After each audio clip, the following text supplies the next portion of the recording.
It's happening. It's happening. I told y'all, I've been waiting for one of these middle of the pack players to finally say the real. Speak out. State your piece. We finally have a middle of the pack WNBA player, a fringe WNBA player coming out and addressing the stars, calling them out in the WNBPA for not looking out for their best interests. I've been waiting for somebody to say it. I called it a while ago, and I've been waiting for one of these players to finally say the real. Deja Kelly has stepped up to the front and is calling out the WNBPA for not looking out for the best interest of all the players and only being worried about the stars. We got to get into this. Welcome to Keep the Vision. Make sure you like, comment, subscribe, share the channel, hit that bell notification, and hype the video. Let's get right into this. So I'm going to read you the full article, but I'm only going to pull up certain parts on here because connection's not great here. I'm traveling for the holidays, so I don't want it to get laggy on you guys. So this is the actual article right here. Shout out to Christian on Twitter. And here it says, Deja Kelly highlights overlooked group depending on successful CBA negotiations. Successful. Okay. And in here it said that, for one, this woman comes out and says she's scared. They're like, this is crazy, y'all. Yo, they're really doing the middle of the pack and fringe WNBA players dirty. Listen to this right here. Rock with your boy KTV on this one. The CBA negotiations have dominated off-season discourse around the WNBA. The current CBA was supposed to expire on October 31st, but the league and WNBPA agreed to a 30-day extension to continue negotiations. Much of the conversation has centered around the league's stars and their ability to finally make the money they deserve. However, and I'm going to get into this part for y'all. Let me pull this part up for you guys, because this is wild work. And we've been saying, y'all really leaving the middle of the pack ladies out to dry.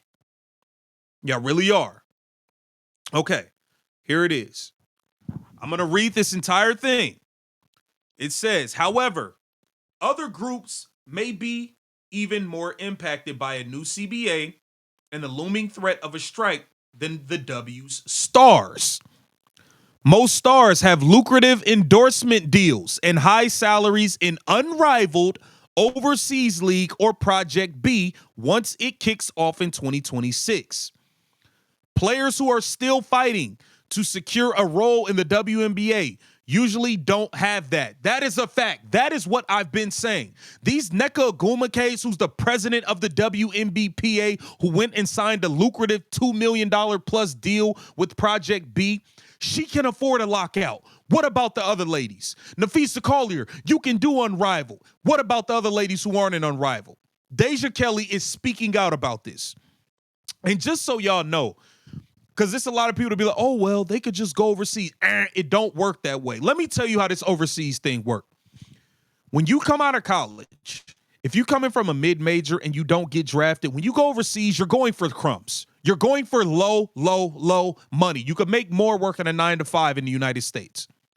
The only way you get the big bags overseas is you come from a good school, you get drafted, you play 3-4 years in the league, and then you can collect big bags overseas because you have the NBA or WNBA stamp.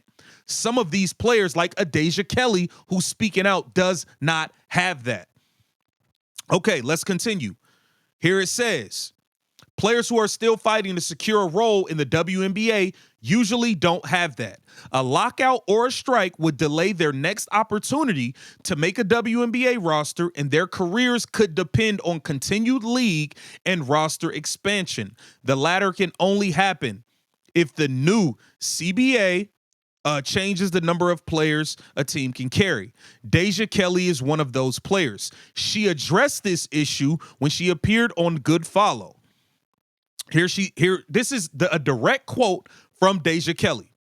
For a player like me who is aspiring to be stamped in the league and have a consistent job, I don't want a lockout. I'm scared. It's on the screen right there. You see the quote.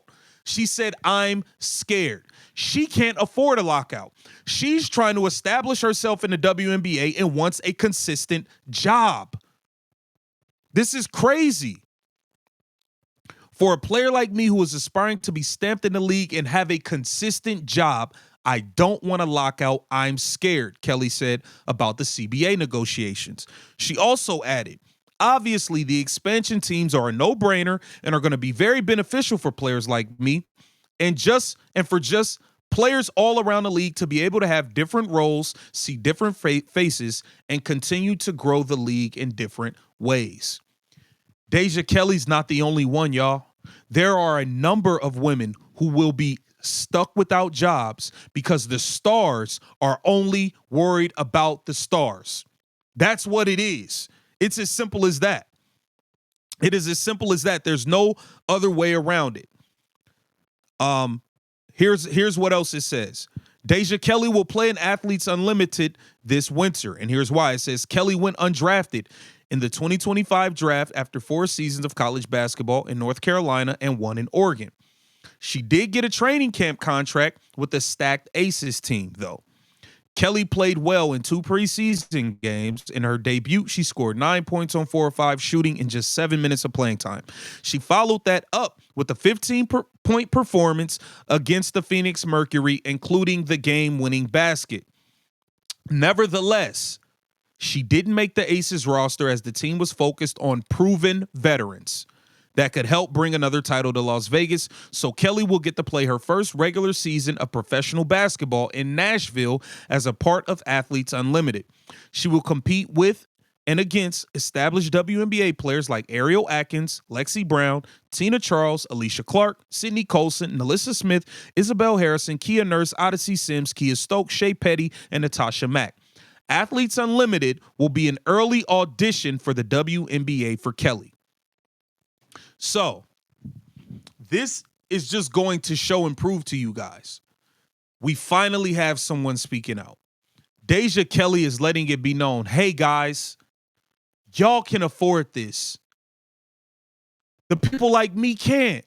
You guys, the Kelsey Plums, you guys make millions in endorsements. Caitlin Clark can afford a lockout. Kelsey Mitchell can afford a lockout.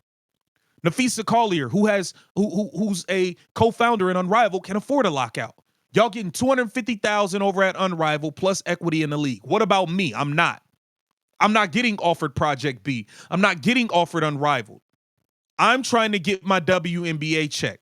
I'm trying to establish myself in the WNBA so that I can one day get offered money from Unrivaled, so that I can one day get millions of dollars from Project B or to go play in Eurobasket for Fenerbahce or whatever. What about us is what she's saying. Deja Kelly was quoted as saying, I don't want to lock out.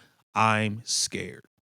The stars have only cared about the stars, and they have left a lot of people out to dry. Get down in the comments. Let me know what you think about this. This is Keep the Vision. Make sure you like, comment, subscribe, and share the channel.